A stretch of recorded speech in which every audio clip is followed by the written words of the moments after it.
फ़क़द क़ाल अल्लाहु तबारक व तआला फ़िल क़ुरआनिल मजीद वल फ़ुरक़ानिल हमीद। अऊज़ु बिल्लाहि मिनश शैतानिर रजीम। बिस्मिल्लाहिर रहमानिर रहीम। क़ुल हल यस्तविल लज़ीना वल्लज़ीना ला यअलमून। व क़ाल नबी सल्लल्लाहु अलैहि वसल्लम तलबुल इल्मी फ़रीज़तुन अला कुल्लि मुस्लिमिन व मुस्लिमतिन औ कमा क़ाल अलैहिस्सलातु वस्सलाम।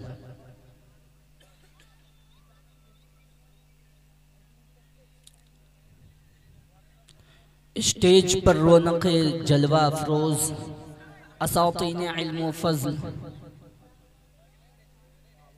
और मेरे हम सफ़र साथियों, खामोशी का माहौल बनाएं और पर्दा अल्लाह उसके रसूल की बातों को गौर से सुना जाता है। आप ये ना देखें कौन शख्सी है, कैसा आदमी, नहीं, आप ये देखें क्या कह रहा, उसकी कलाम उसी कलाम नहीं है बल्कि अल्लाह के रसूल की कलाम है। गौर से समाअत करें, खामोशी का माहौल बनाएं, हिम्मत हौसला अफजाई से काम लें।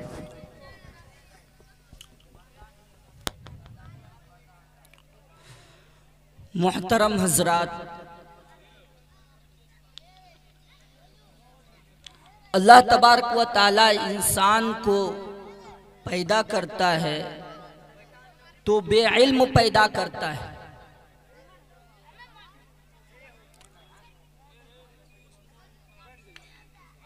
और फिर अल्लाह तबारक व ताला फरमाता है कि हमने तुम्हारी माओं के पेट से तुम्हें जना, और आगे फरमाते हैं दिल और आंख की कुव्वत अता की।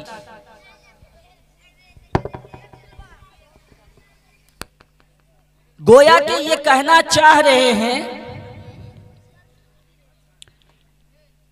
कि जब बच्चा मासूम होता है तो वो अपनी आंख के जरिया कुछ चीजों को कैच करता है, हासिल करता है। जब उसे गोयाई अता की जाती है, वो राज की बात, खुशी की बात, गमी की बात को वो जाहिर कर देगा। मोहतरम हजरात, इल्म का सीखना इंसानों का पैदाइशी हक है। अगर किसी भी व्यक्ति को, किसी भी शख्स को किसी भी चीज का नॉलेज ना हो, इल्म ना हो, शिक्षा ना हो, तो वो व्यक्ति उस काम को अच्छी तरह से अदा नहीं कर सकता। इस बात को हर शख्स मानता है। मजमे में हर अक्लमंद, हर शख्स इस बात को मानता है कि अगर किसी भी काम को अंजाम तक पहुंचाना है तो उसके लिए उस काम के माहिर फन से उस काम को सीखना जरूरी है। क्या आप लोग इस बात से इनकार जा सकते हैं कि कोई डॉक्टर साहब बगैर प्रैक्टिस के वो डॉक्टर बन गया हो? क्या कोई इंजीनियर साहब बगैर पढ़े लिखे वो इंजीनियर बन गया हो? नहीं। गोया के जिंदा रहने के लिए और जिंदगी में अपने आप को कामयाब बनाने के लिए शिक्षा की बहुत ही जरूरत है, तालीम की बहुत जरूरत है।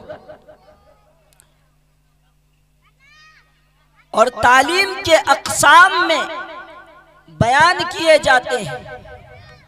स्टेज पे जितने भी उलमा हजरात तशरीफ रख रहे हैं, मैं उनसे बहुत ही कमतर तालिबे इल्म हूँ, और मैं आप हजरात अगर सुनने की ख्वाहिश रखेंगे तो इंशाअल्लाह ताला आपको चंद मिनटों में बहुत ही बेहतरीन बात बतला करके जाऊंगा।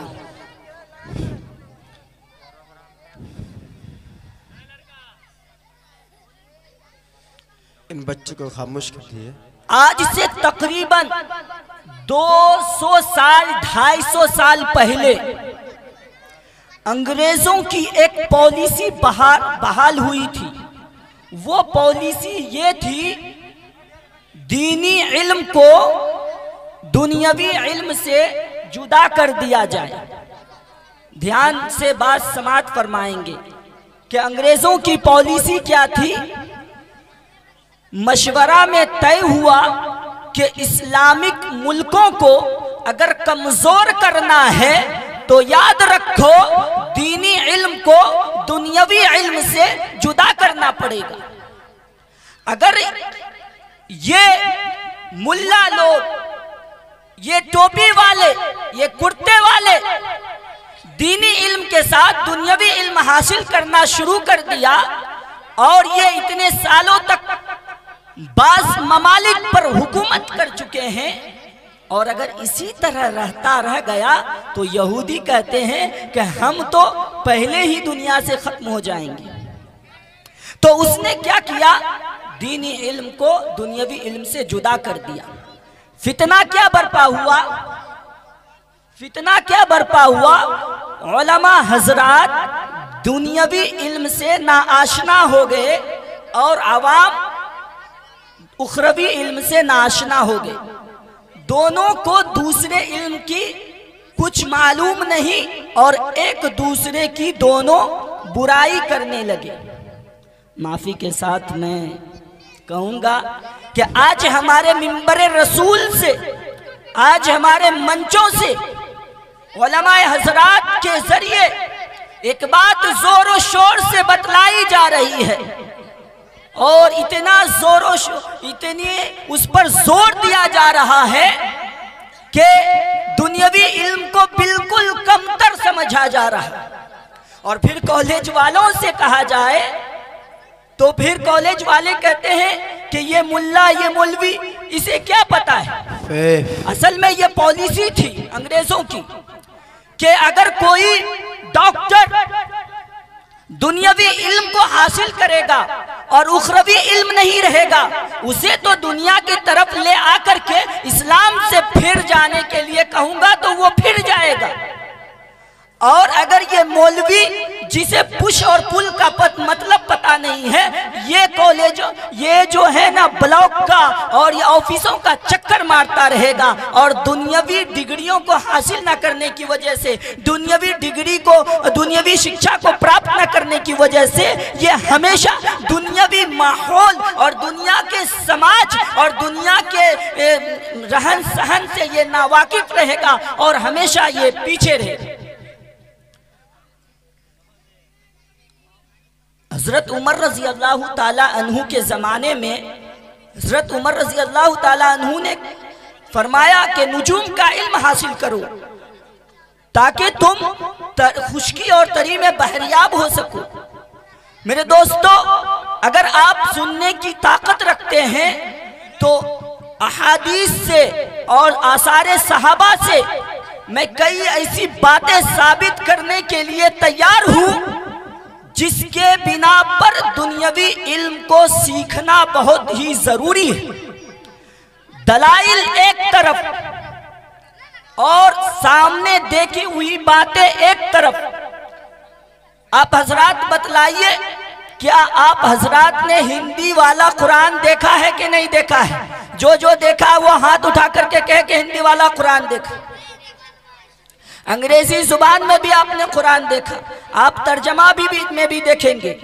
तो इस्लाम को फरोग देने के लिए ये अलग अलग जुबानों में जो इस्लाम की बातों को पहुंचाई जा रही है, क्या ये दुनियावी तालीम सीखे बगैर पहुंचाया जा रहा है? तो मेरे दोस्तों, क्या किया जा रहा है कि दुनियावी तालीम को क्या किया जा रहा है, सीखा जा रहा है और सीखने के बाद लिया जा रहा है और फरोग दिया जा रहा है। आज से 1400 साल पहले लोगों ने जब पूछा कि आप नबी हैं, इसकी क्या दलील है, तो हुजूर ने ये दलील में नहीं कहा कि मैंने चांद के 2 टुकड़े किए, मैंने कंकड़ों से कलिमा पढ़ाया, मेरे मानने वाले इतने हैं, मुझे सारे नबियों का सरदार बनाया गया, मुझे लोहो कलम और सारे इल्म से नवाजा गया। और मैं आपको हुजूर की शान में बयान करूं, एक अल्फाज कहूं कि अगर दुनिया के सारे दरख्तों को कलम बना दिया जाए और दुनिया के सारी नदियों को और दरियाओं को उसके लिए दबात बना दिया जाए और हुक्म हो, ए दरख्त तू नबी की शान में लिखना चालू कर, और तू लिखते लिखते वो दरख्त खत्म हो जाए, दरिया मांद पड़ जाए, सूख जाए, फिर भी नबी की शान में लिख नहीं पाएगा।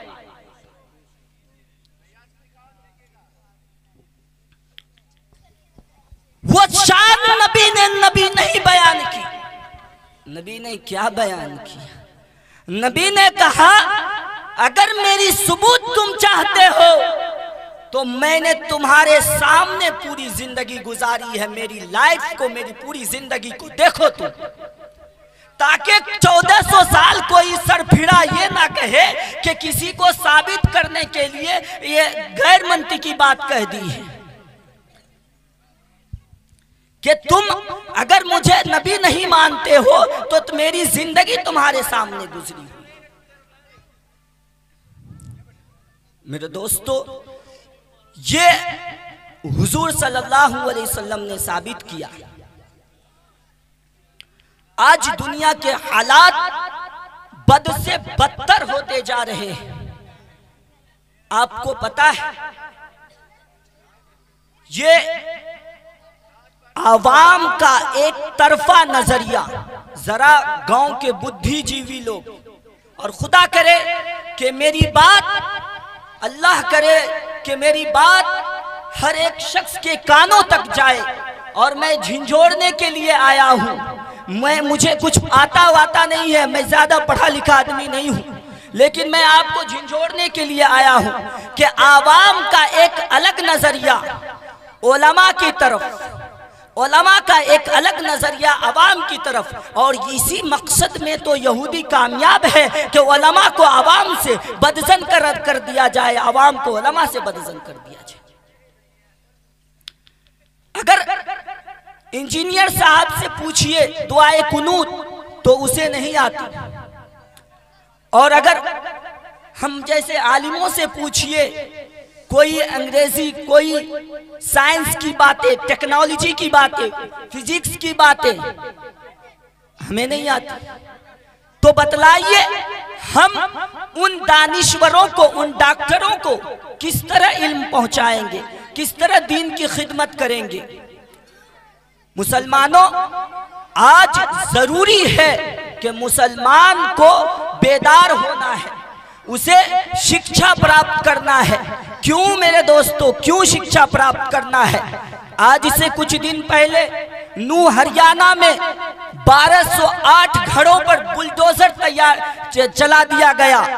वहां के मलबे और वहां की बेवा औरतें और छोटे छोटे मासूम बच्चे की सिसकियां आप लोगों से, खुसूसन तमाम मुसलमानों से, मुसलमान के नौजवानों से चीख चीख करके कह रही है तुम में कोई माय का लाल जो मेहनत करके आईपीएस की तैयारी कर सके, आईएएस की तैयारी कर सके, कलेक्टर बन सके, और अपनी मेहनत करके वकालत में वो गोल्ड मेडल हासिल कर सके, कि जिसको हासिल करने के बाद दलाइल की रोशनी में उनके गुनाह बेगुनाहों को बेगुनाह साबित कर सके। है कोई माय का लाल इसको साबित करने वाला? अरे मर्दों की तो बात क्या, मैं औरतों की बात कह रहा हूँ। फलस्तीन में अबू उबैदा के पास औरतें नहीं जवान लड़कियां आती थी और कहती थी कि ओ मर्द मुजाहिद, मेरा नाम भी लिख लो अल्लाह के रास्ते में शहीद होने के लिए। तो वो कहते थे कि अबू उबैदा फरमाते थे कि नहीं नहीं नहीं, अभी आपकी जरूरत नहीं है। वो घर जाती थी, सदका देती थी, खैरात करती थी और रब से फरियाद करती थी, रब्बा आखिर क्या बात है, तू मुझसे नाराज तो नहीं हो गया जो मेरी शहादत को कबूल नहीं कर रहा। औरतों में ये जज्बा है। आज हिंदुस्तान के नौजवान अपने आप को किस चीज का शिकार किए हुए, किस तरह आप अपनी बेगुनाही का सबूत पेश करोगे, किस तरह आप अपने आप को इससे बरतर बनाओगे। मैं एक बात फिर से कहना चाह रहा हूं कि दीन की बका के लिए मदारिस का कायम होना, बाकी होना जरूरी है। और मदारिस के बाकी रहने के लिए असबाब के दर्जे में मुसलमानों के बिजनेस का सही होना, बाकी होना जरूरी है।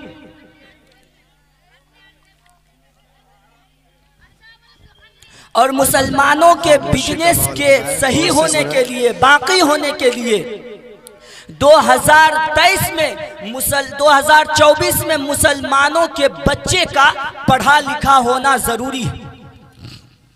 शायद जो बिजनेसमैन होंगे वो मेरी बात को समझ जाएंगे।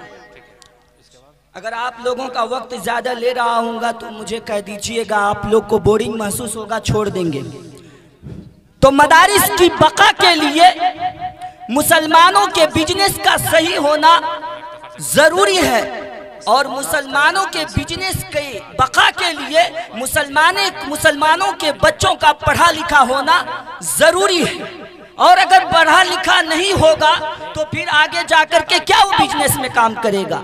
तो इसी वजह से एक जुमला मैं जरूर कहूंगा आपको कि अपने बच्चों की तरबियत, तालीम और तरबियत हाल के एतबार से न करना, बल्कि जब भी अपने बच्चों के परसेंट के हिसाब से अपने बच्चों की तालीम और तरबियत ना करना। जब भी अपने बच्चों की तालीम और तरबियत करना तो मुस्तकबिल के एतबार से करना, फ्यूचर को देख करके करना है। कि आप तैयारी करा रहे हैं 2024 के और बच्चा 2044 में निकल रहा है, तमाम सीटें फुल रहेगी। अक्लमंदी की बात कर रहा हूं, इसलिए आप हजरात ध्यान दीजिए। क्या कहते हैं कि पहले तुम तालीम से मोड़ दिए जाओगे, फिर किसी जुर्म से जोड़ दिए जाओगे। हाथ से हाथों की जंजीर बनाकर निकलो, वरना धागे की तरह तुम तोड़ दिए जाओगे। इस बात को याद रखें। ये बड़ी पॉलिसी है कि मुसलमानों को शिक्षा से वंचित करना, और इस पे साल हा साल मेहनतें की जा रही है और मेहनतें की गई है।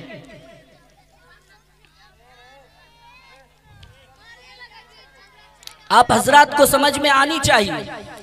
और जब इंसान को वंचित कर दिया जाएगा, तालीम से महव कर दिया जाएगा और रोक दिया जाएगा, उलमा को खुसूसन उलमा से बदजन कराने के लिए हजार कोशिशें की जाएगी और अवाम अपने आप को कमतर और मायूसी का शिकार करने लगेंगे। तो फिर जाकर के वो जो JSR का नारा लगा करके एक जो आवाज हिंदुस्तान के अंदर लगाई जाती है, उस आवाज लगा करके फिर जिस चीज की प्लानिंग की जा रही है उस प्लानिंग पे वो अमल करेंगे।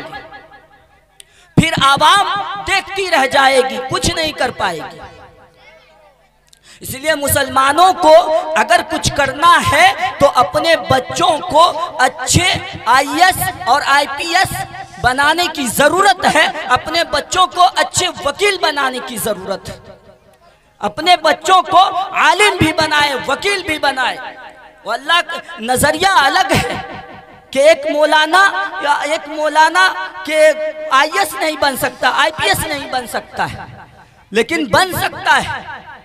आपके गांव समाज के यही गांव समाज के अफराद को चुन करके एक बच्चे को मदरसा या हॉस्टल में दाखिला करवाते हैं और वही बच्चा आगे चल करके वो IPS बनता है या मौलाना बनता है। तो ये बच्चा आपके दरमियान का निकला हुआ है, आपने उस पर निगरानी क्यों नहीं की कि वो हॉस्टलों में जाकर रंगरलियां मचाए या मदरसों में जाके अपना वक्त बर्बाद करे। अगर उन बच्चों से कुछ खराबी हो जाए, कुछ ज्यादती हो जाए, तो शिकायत करने के लिए हजारों इंसान तैयार है, लेकिन हौसला अफजाई करने के लिए कोई तैयार नहीं। आज क्या नहीं हमारे साथ हुआ जा रहा है। हमारे नौजवान बड़े जोश के साथ, बड़े होश के साथ कहते हैं कि ये हमारी बहनों पर जुल्म है, हमारी बहनों पर जुल्म है। वो हमारी बहनों को ले जाने के लिए इतने पैसे लगा रहे हैं, तो हम क्या लगा रहे हैं? खुद हमारे हजारों चक्कर हैं, खुद हमारी नजरों से अंदर झांके तो हमारी हजारों। अब जी समझ जाइएगा जी से क्या होता है।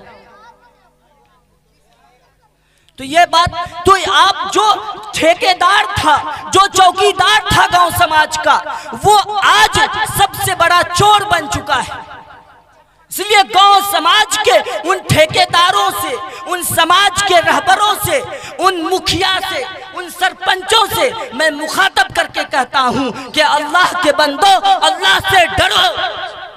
कुल्लुकुम राइन व कुल्लुकुम मसऊलुन अन रइयतिही। हर जिम्मेदार से उनकी जिम्मेदारी के बारे में सवाल किया जाएगा। उस वक्त आप क्या जवाब दोगे?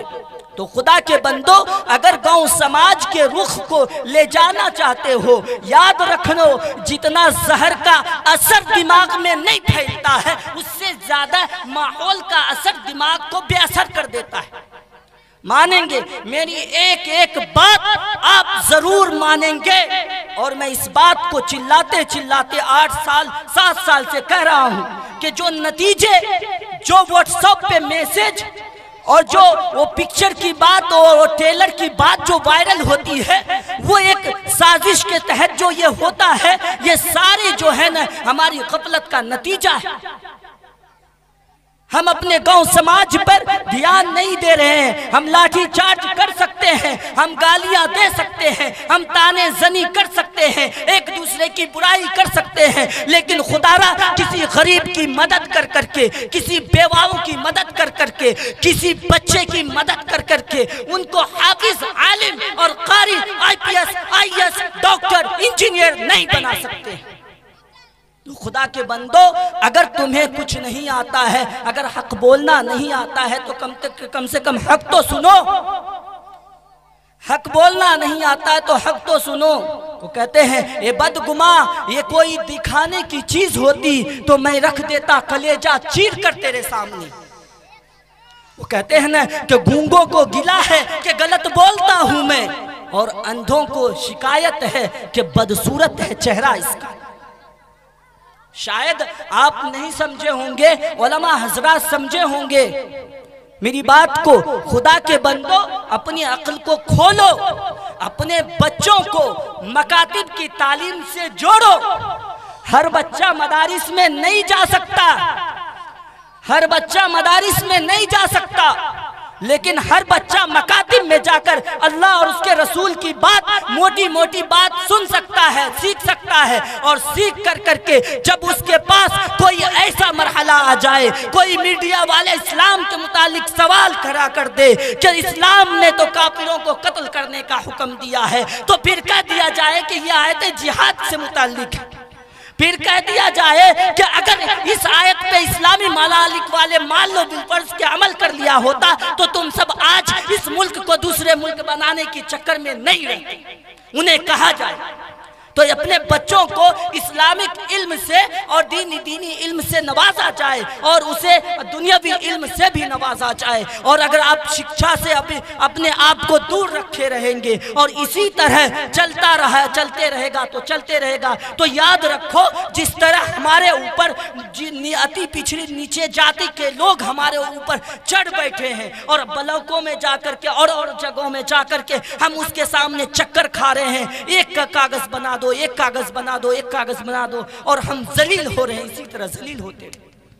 खुदा के वास्ते मैं आप लोगों से बहुत ही ज्यादा उम्मीद करता हूं, आप लोग हमारे रहबर हैं। मैं खुसूसन करवा मोड़ के नौजवानों का तहे दिल से शुक्रिया अदा करता हूँ। अल्लाह जानता है कि आपके लिए रातों की नींद हराम करके आपके लिए दुआएं करते रहता हूँ। आपके एक एक बच्चों के लिए दुआ करता हूँ, आपके एक एक फर्द के लिए दुआ करता हूँ। हर चीज मुझे दर्द होता है, मुझे बहुत दिन के बाद मुझे आपने मौका दिया कहने के लिए, उसमें भी आप लोग नाराज हो रहे हैं।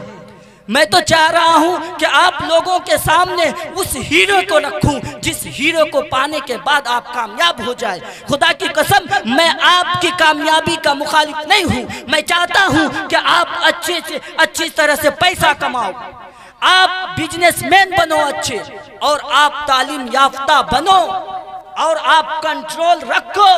याद रखो, पैसा और सियासत में पावर है, इसे इख्तियार करो नौजवानों, और सही इख्तियार करो। और अगर आप सही इख्तियार नहीं करोगे तो फिर क्या फायदा होगा कि एक मुसलमान दीनी तालीम के बावजूद भी वो सही तालीम नहीं फरोग दे रहा। तो बहुत सारी बात है, अभी बात तो शुरू ही हुई है और इशारे आ रहे हैं हजरत लोगों के जो ख़त्म किया जाए। तो मैं आप लोगों से भी माजरत खा हूँ, और खुसूसन मैं जो कमेटी है यहाँ के जिन्होंने किया है उनका मैंने ज़्यादा वक्त ले लिया, तो माफ़ करें हमें। लेकिन मेरे दोस्तों, काश के आप मेरी दर्द को समझे, आप मेरी कुढ़न को समझे, आप मेरी फिक्र को समझे। खुदा की कसम, अगर गांव का एक एक व्यक्ति, अगर आप किसी फकीर को 10 रुपया देते हैं, रोजाना देते हैं, सदक़े का सवाब मिलेगा। लेकिन मेरे दोस्तों, आप उसी फकीर को आप शिक्षा दे देंगे, हुनर दे देंगे, तो बतलाइए आपको कितना सवाब मिलेगा। आपने उससे भीख मांगने से रोक दिया और शिक्षा देकर के आपने बड़ा कर दिया। तो ये गांव समाज के लोगों को चाहिए कि गांव समाज से ऐसे टैलेंटमंद बच्चों का इंतखाब करे और पकड़े, और उन पर दबाव बनाकर प्यार मोहब्बत से उनको ट्रेनिंग दिया जाए, उन्हें वकील बनाया जाए, उन्हें IPS IAS की तैयारी किया जाए। मैं क्यों बार बार आपको ये कह रहा हूँ, ये अल्फाज आप क्यों नहीं समझना चाह रहे? खुदा की कसम, समझे, अपने बच्चों में उलमाए दीन बनाए और ऐसे लोगों को पैदा करें कि जो आपकी सही रहबरी कर सके। नहीं तो अंजाम बहुत बुरा होने वाला है। और आखिर में क्या होगा, आइंदा कुछ सालों में वो तो घबराने की ज़रूरत नहीं है, लेकिन असबाब के दर्जे में हमें अब तैयारी करने की ज़रूरत है। और सबसे पहले तैयारी हमें खुद की इस्लाह से करने की ज़रूरत है। इंसान सबको बदल देता है लेकिन खुद को नहीं बदल पाता है। 2 आंखें दी गई, किसी ने सवाल किया हज़रत मौलाना इलियास साहब से कि 2 आंखें क्यों दी गई, दो क्यों दी गई? तो कहा, एक इसलिए दी गई है कि एक से सामने वाले की अच्छाई देखे और एक आंख से अपनी बुराई देखे। लेकिन लोगों ने इसे बदल दिया, एक आंख से लोगों की बुराई देखता है और एक आंख से लोगों अपनी अच्छाई देखता है। ये नजरिया बदलना होगा। मुसलमानों का लफ्ज़ जब तकरीर में इस्तेमाल हो तो हर आदमी ये सोचता है सामने वाला व्यक्ति, लेकिन नहीं मेरे दोस्तों, पहले खुद को मुखातिब करें। अगर शिकायत ही है आपको अंधेरे की, तो आप लाइट अपने द्वार पर, अपने दरवाजे पर लगा ले, रोशनी आ जाएगी,